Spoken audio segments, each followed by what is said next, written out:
Bentley is taking a step-by-step approach towards electrification with the Flying Spur Saloon, the latest to get the plug-in hybrid treatment, and we've driven it in the UK for the first time. Electrification suits a Bentley, especially when it's used to back up a beefy 2.9-liter V6 engine. So you get the balance of swift, silent electric progress, for up to 25.5 miles on a full charge, with petrol and electric power combined when you want a bit of performance. In fact, it's more than just a bit of performance that you'll get. The total of 536 bhp will get the Flying Spur from 0 to 60 miles per hour in just 4.1 seconds, just a tenth behind the V8-powered model.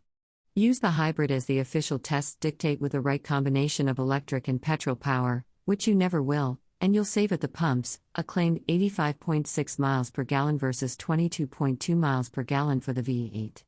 In the real world, the fuel savings will be less marked. We managed more than 30 miles per gallon, but the temptation of substantial company car tax savings will be enough to sway those spending corporate money towards the plug-in hybrid model. And there are more reasons than ever to buy a Bentley. This is a company whose cars are just getting better and better. The Flying Spur is one of them, now the only saloon in the lineup, but it's good enough that you'll get over the demise of the Mulsanne pretty quickly. The rear doors swing open to present a luxurious and spacious rear seat, with the quality of everything you see and touch being as good as anything anywhere else, and probably better. Bentley is brilliantly blending tech with tradition, and you can choose from beautiful leather and wood finishes, or more modern materials, and all are tastefully lit at night. The thing about a Bentley, though, is that you're more likely to be in the front seat enjoying the drive, where things are just as luxurious. The combination of chrome, much of it nicely knurled, wood and digital displays is tasteful enough, but if the 12.3-inch touchscreen is just too much for you, it'll revolve to show either 3 analog dials or just another glorious stretch of wood veneer, although the revolving screen is a 4,965 pounds option. But much as we, and others, have complained about too much reliance on touchscreen tech, the number of buttons, knobs and switches scattered across the dash of the Spur is a bit bewildering. It could do with a bit of a cleanup to aid usability. Some buttons need a good hard stare to work out what they do. Once you've adjusted the driving position to suit you, as it will anyone, you prod the central starter button and a subtle ready glows on the digital dash display. You'll most likely pull away in complete silence, a sign of things to come for all Bentleys, unless you're brutal with the throttle to urge the V6 into life.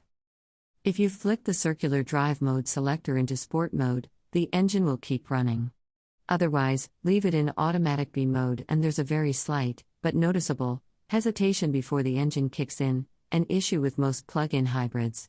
What's also an issue with electrified cars is the brakes. They not only have to stop the car, in this case over 2.5 tons worth, but also regenerate as much power as possible to send back to the battery.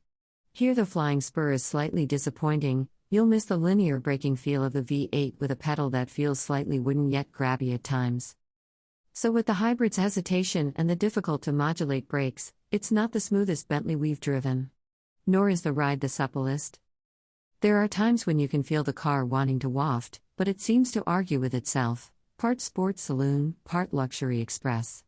It'll thump over bumps or potholes and even get upset over expansion joints in the road surface, but then at other times you'll marvel at just how relaxing such a big car with sporting intent can be. What there is no doubt about is the performance on offer, especially given the car's size. It's not an agile sports car, but it's super swift. There's not much in the way of body roll and plenty of grip, even if the steering isn't overly communicative.